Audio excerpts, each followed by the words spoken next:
Hey, how's it going, folks? Leggy RPG here for another episode of my quick tutorials.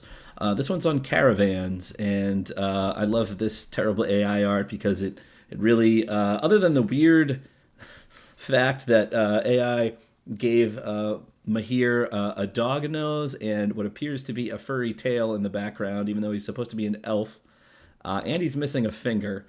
But that's neither here nor there. It still encapsulates the anger I feel at constantly having to give Varen 1,000 gold for a seemingly really shitty wagon.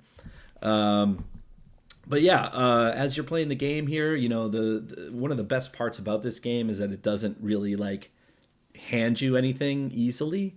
A lot of it is through trial and error and stuff like that. But what can also make it difficult is sometimes you kind of hit a stretch where you're like, man, I can't figure out like what I should do on this and that. And so that's what these kind of quick tutorials are for, trying to pack in as much information as you can as quick as possible. So if you have any questions, or if there's anything that's inaccurate, or something that I might have missed, hit me up in DMs either on Twitch, YouTube, comments and stuff, and we can update it and add in new information. But barring that, let's go and kind of start our overview of the caravan. So first off, what typically happens is, you're going to have your quest, right, where via the brewery in Osbrook, and you can approach that in multiple ways. There is the straightforward way of just going in and clearing it out. But there are other ways, I won't give spoilers, to where you can kind of see what exactly is really going on. And then kind of turn that on its head as well. So take a look for other options for that. It's pretty fun. And I kind of adjust how I handle it depending on the character I'm playing. So for instance, if I'm playing Arna, I play her as kind of like a hedge knight, do-gooder type. If I'm playing Yorgrim, I play him as a little bit more of like a scummy bandit type. Even though he's not fully that way in the lore, he was a bandit at one time, and I like to play him a little bit rough around the edges, and so he kind of is much more comfortable double crossing people and so forth. So anyways, that's a fun part of it. Now, the overview, kind of the basics of the caravan, is what it's going to do for you is give you a mobile base of operations, so that you've got a way to travel across the landscape, a way to rest, a way to recuperate, both fatigue, sanity, morale, all that sort of thing. Storage, as well. It gives you some logistics as far as repairs and purchase of certain necessities like medical supplies, some food, stuff like that. So first off, once you finally have the caravan in your control, you have this menu through Varen, and what this is going to do is show you if you want to move from where you are to where you want to end up. It's going to show you what it's going to cost in fodder, and that's basically the food that's your fuel that's supplying the horses. It's going to tell you how long it's going to take to pack up, travel, and then set up. So here you can see it's a total of 6 hours on the steppe. Now if we go to a forest, you're going to see that it is a lot longer. Now packing up, still an hour. Travel time, 3 hours. But you can see that setting up camp is way longer. So usually that's not too big of a deal, but it is something you need to be aware of as far as like food spoiling, or if you're on a timetable, like a deadline for like a one-day quest or something like that, it's going to be a bit tougher to deal with. Now, obviously, you can see that the game kind of prioritizes being on the road as much as possible, so that's going to give you the best travel time. But you can see that you can also travel overland as well if that's the most direct route.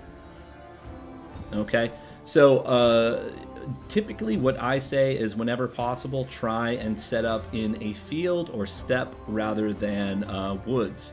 So if it means, parking here to get over to this location, that's probably worth it in general, just for time and stuff, for food spoilage and all that kind of stuff, to do that and then just walk the extra square yourself.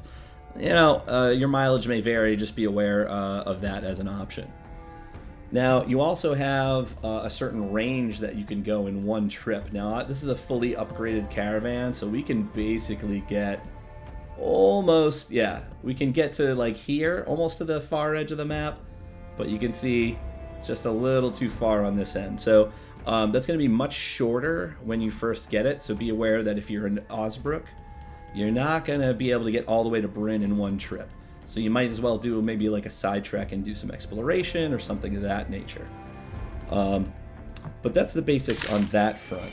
Now, as far as the various upgrades and things you can have, let's go through those and then we'll talk about the followers. So your upgrades are going to be done through this book here. You can take a look and see. It'll tell you what you need. Here's the 3 followers window, and like I said, we'll approach that a little bit later. So you've got multiple categories. You've got provisions, restoration, traveling, and communication. And you can see that I've got most of the upgrades, but not all of them. To kind of touch on all of them just a little bit. So fire pit, you start with that. That's going to give you the basics of actually roasting things and so forth. And you can see as you go down this tree, you're going to be able to upgrade to actually make proper dishes and so forth.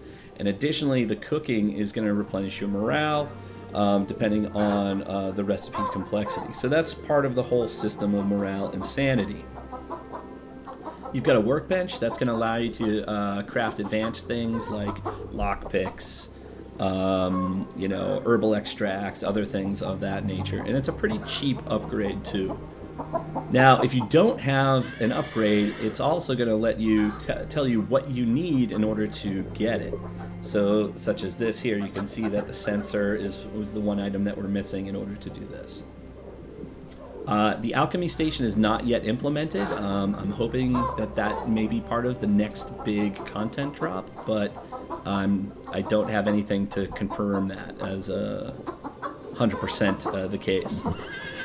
Foraging table, basically that gives you just a little passive collection of berries, mushrooms, herbs, that kind of thing for fodder, and it also creates its own straight up fodder as well. It's not going to keep you going a lot, but it's it's been helpful and so forth, as far as giving me a trickle of free fodder and that kind of thing.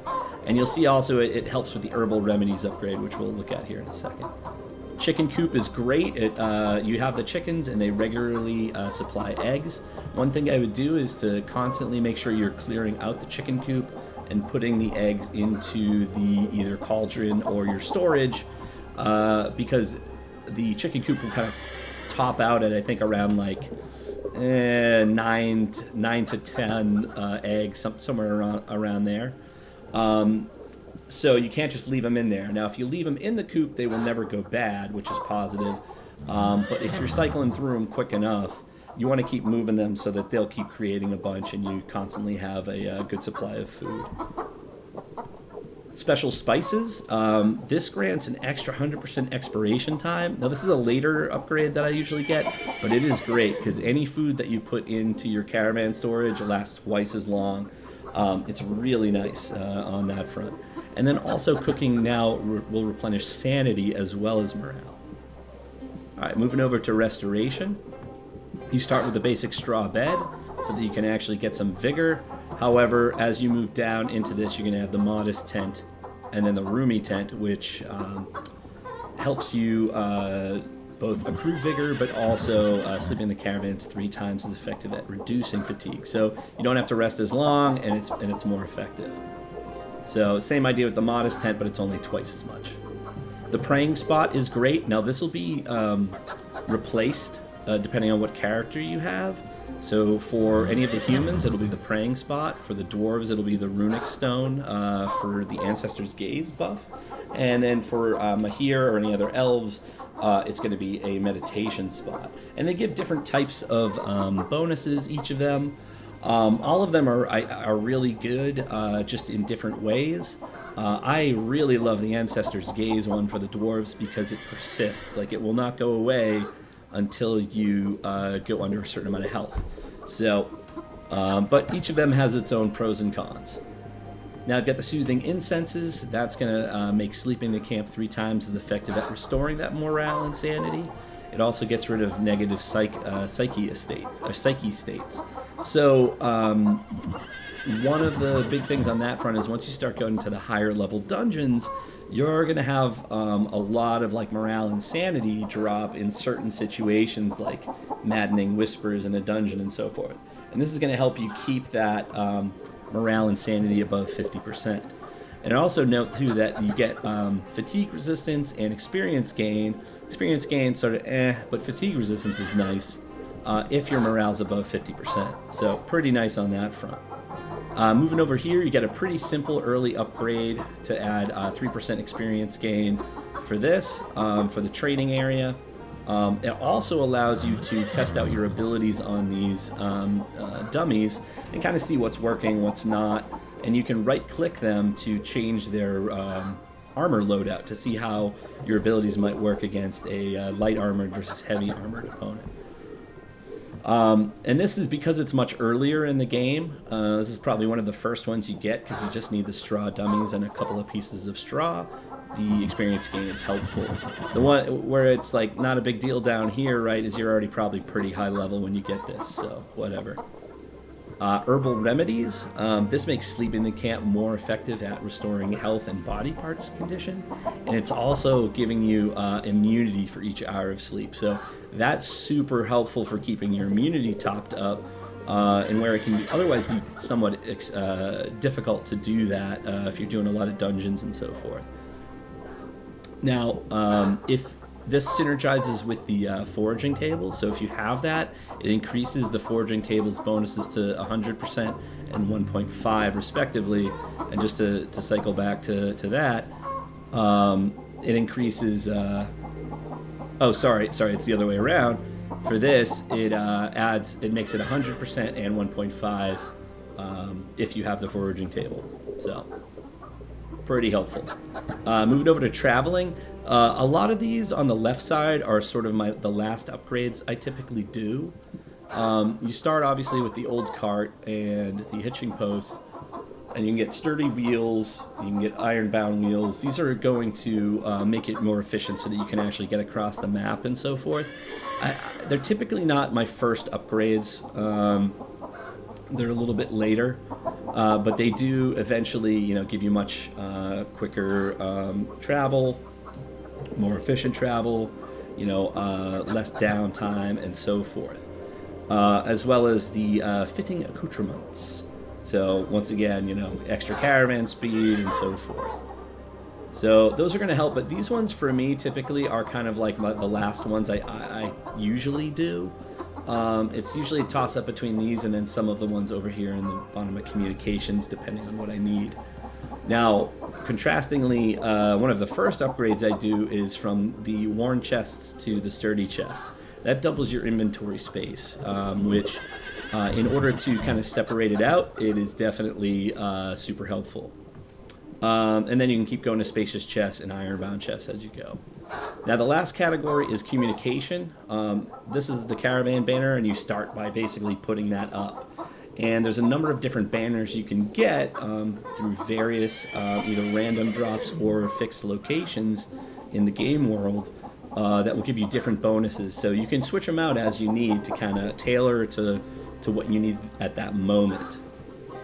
Messenger pigeons are awesome because what it can do is allow you to call the caravan to you if you're somewhere out in the middle of nowhere. Margrave's Bastion, I'm looking in your direction. One of the first communication upgrades you'll do, however, typically will be Web of Contacts, and that, of course, is strangely Varen needs another 1,000 gold for, and that'll actually give you reputation based off of how much experience you're getting as you kill enemies within a certain location's area of influence, whether that's Bryn or Denbury, Rotten Willow, etc. And it also gives you an extra day for a contract, unless you choose the one-day option, in which case it's still just one day. And then at the bottom here, I tailor this depending on what I think I need most at the time. Old Favors is really nice because it will give you a bunch of extra reputation in certain areas. So if, for instance, you're hurting for reputation, or maybe you fell into a bad spot with the law, this could help you gain reputation quicker back. So if I'm really focusing, you can do a lot with reputation, especially for completing contracts in settlements with negative situations. You get a ton more rep, which is nice. Local informants is super helpful. Basically what it does is when you set camp, it reveals terrain and any locations within 4 tiles.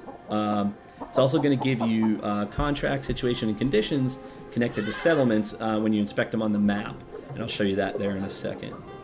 And then finally, trade preferences. And this is helps you really bump up your profits as far as trading in commodities of various types. It's pretty nice if you're trying to fast track high rep with Bryn to get respect and so forth. This is a really good setup for that. Just to show you really quick what informants looks like. So you can see there's nothing special there. Let's take a look at... Okay, here we go. So Chapel of Holy Terror, where I recently died, actually, for the Rite of Ascension. So it's going to tell you it's got that condition on it. And then, you know, typically you'll knowing what that is. But basically, Rite of Ascension kind of upgrades all of the enemies in the entire dungeon to be tougher. They get a buff. You'll see when you inspect them. So that makes it like, we'll say a tier, I call it tier 5.5 kind of thing. So it's pretty nasty. Cenobium doesn't have anything special. Fort Etbert has Iron Discipline, so those guys are a little bit tougher. Last Breath has Miasmas, and then we can look at like towns too. So you can see here that Denbury has those available contracts. They have the situation of nightmares and delayed deliveries, so things are not looking great in Denbury right now. And then of course you have the note of what commodity they have there, which is salt. So that's typically what you're going to see on that front. You obviously don't have anything going on in Bryn because it's pretty stable as far as things go. Okay, now finally we have the 3 crafts, the 3 followers, and you've got Daryl, who's a craftsman, you've got Alda, who's a ranger, and then Leif, who's the quartermaster.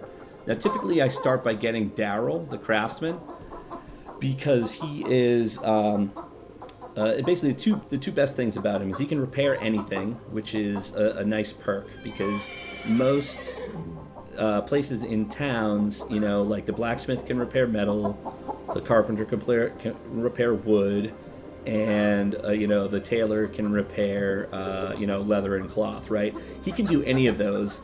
The downside to that, or the double-edged sword to that, is that he's also, at least starts out, significantly more expensive to do those things than your town folks.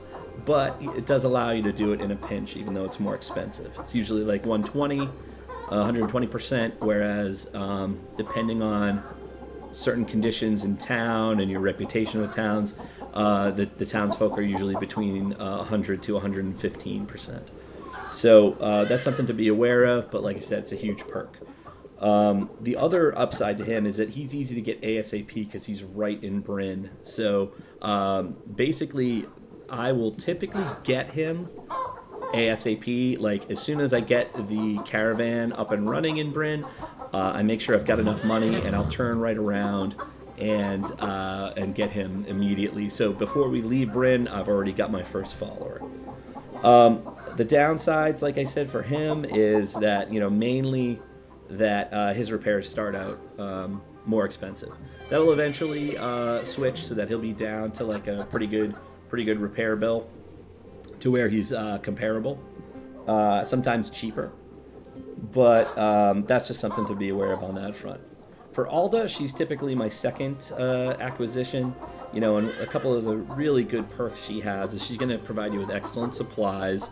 You know, whether they are medical supplies, some food, hunting supplies, that kind of stuff. She also, when she gets high enough in rep, will give you what's called a Ranger Brew, and it's a really nice buff before going into a tough dungeon. So that's super helpful.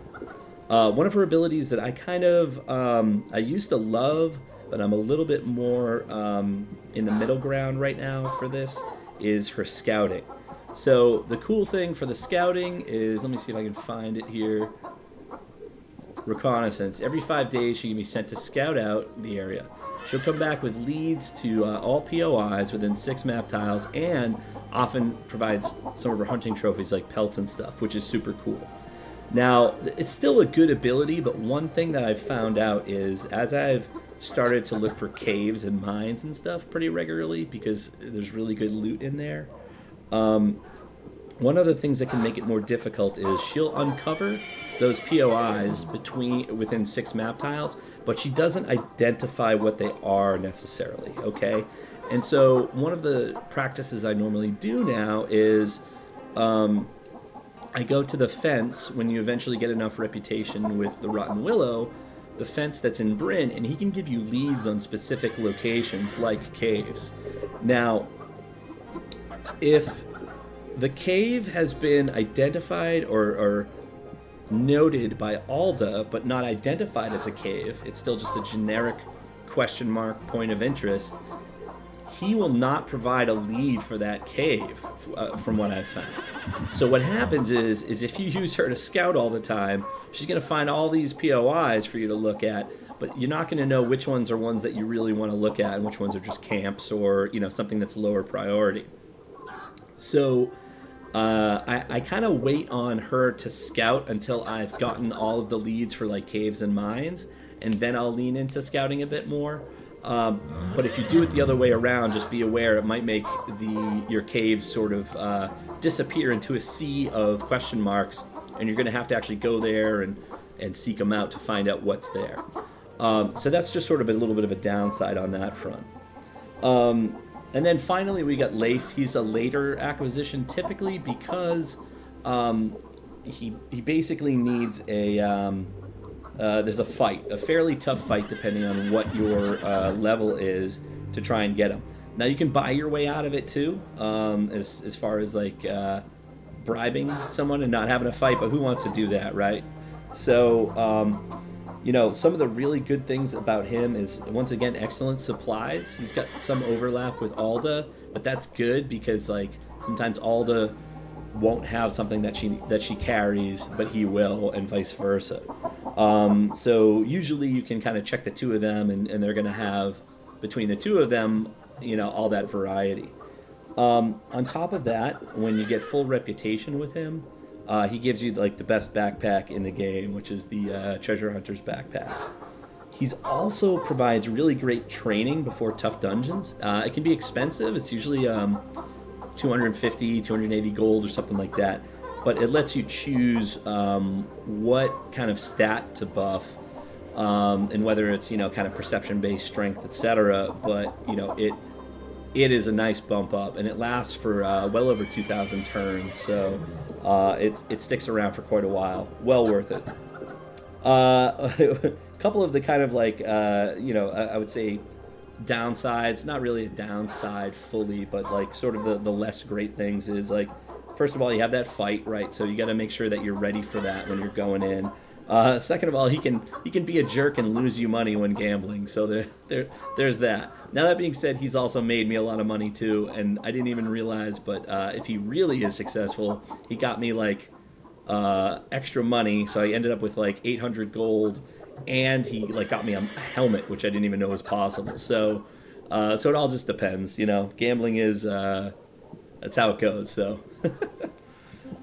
So that's kind of your overview of those folks and the order in which they come in. If you have any questions or comments, hit me up in either DMs or on the comments for this, and I'll be happy to answer them and have some discussion. So I hope that helps you out with the Caravan and kind of like what things to look at and focus on and start with. And like I said, if you need anything else, just hit me up sometime. Thanks very much, and take care.